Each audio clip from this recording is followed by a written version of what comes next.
مجھے آئی، اتفاق سے میں ان دنوں یہیں پر تھا. مفتی صاحب مسکرا دیے. مفتی صاحب کو پتا ہے. میں نے اسی خانقاہ میں صوفی صاحب بیٹھے ہوئے تھے. میں آیا تھا، ملاقات ہوئی. تو مجھ سے بہت محبت کرتے تھے، جنہوں نے دیکھا ہے وہ جانتے ہیں. تو اسی دن شاید وہی دن تھا جہاں پر جس دن جو ہے وہ صوفی صاحب کے بیٹے مرید ہوئے تھے. تو پہلے جو تھے نا، تو میں نے صوفی صاحب سے کہا کہ کچھ معاملات ہیں. تو اس سے کہنے لگے کہ آپ کے معاملات تھوڑی رکے گے. میں نے کہا کہ کچھ حاسدین ہیں صوفی صاحب، میں کیا کروں، یا ایسا کہوں کہ کچھ چاہنے والے ہیں جو بہت زیادہ محبت کرنے لگے ہیں. جی ایک شعر پڑھتا ہوں کہ پاس اتنا ہی آؤ کہ دل بہل جائے، اب اتنا بھی نہ چاہو کہ دم نکل جائے. تو دم نکلنے والے چاہنے والے ہو گئے تھے. تو صوفی صاحب کی زبان سے بیٹھے تھے، ایسا کوئی تسبیح ہاتھ میں نہیں تھی، بیٹھے ہوئے تھے. جب میں پہنچا تو اٹھ کے بیٹھ گئے. تو بیٹھے تھے. اچھا ایک بات کی، میں جتنی بار گیا ہوں مجھے کبھی خالی ہاتھ واپس نہیں، کبھی. تو میں پہنچا، میں نے کہا کہ چاہنے والے بہت بڑھ گئے ہیں. ہمارے مفتی صاحب کو پتا ہے ان کی محبت کا شہر محبت کی بات ہے. بہرکیف صوفی صاحب نے جواب دیا تھا صرف اتنا، کہتے ہیں کہ بڑے پیر دستگیر آپ کے جد کریم ہیں. کہا کہ چند دن میں وہ آپ کے قدموں پہ رہیں گے.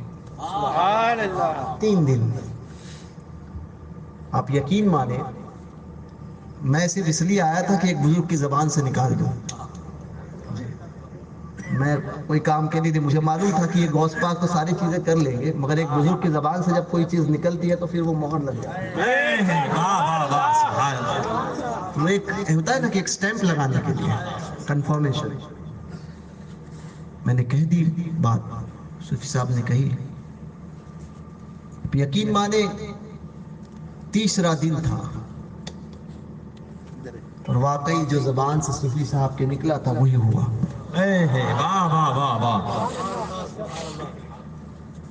وہی ہوا. تو ان بزرگوں کی بارگاہ میں بڑے ادب کے ساتھ جانا اور دل کے معاملات کو صاف رکھ کے جانا. بھلے آج وہ اپنے مزار میں چلے گئے ہیں، مگر اسی طرح سے ان کا ادب کرنا جس طرح سے ان کی حیات میں ان کا کیا کرتے تھے. ہمیں ایک عام مردے کے متعلق حدیث میں آتا ہے نا کہ ان کے دیکھنے اور سننے کی طاقت کئی گنا زیادہ بڑھ جاتی ہے. تو پھر یہ اللہ کے ولی، تو پھر ان کا عالم کیا ہوگا. اور پھر ایسے صاحب تصرف بزرگ، اللہ تبارک و تعالیٰ ان کی مزار پر انوار پر بے پناہ رحمتوں کی بارش نازل فرمائے اور ان کے درجات کو بے پناہ بلند فرمائے اور ان کے فیضان سے ہم سب کو مالا مال فرمائے جو ان کے عرس میں آئے ہیں، جنہوں نے جس طریقے سے ان کے عرس میں حصہ لیا، جس طریقے سے تعاون فرمایا. اللہ تعالیٰ سب کو دارین کی سعادتوں سے مالا مال فرمائے. دوران گفتگو اگر کوئی غیر شرعی کلمات میری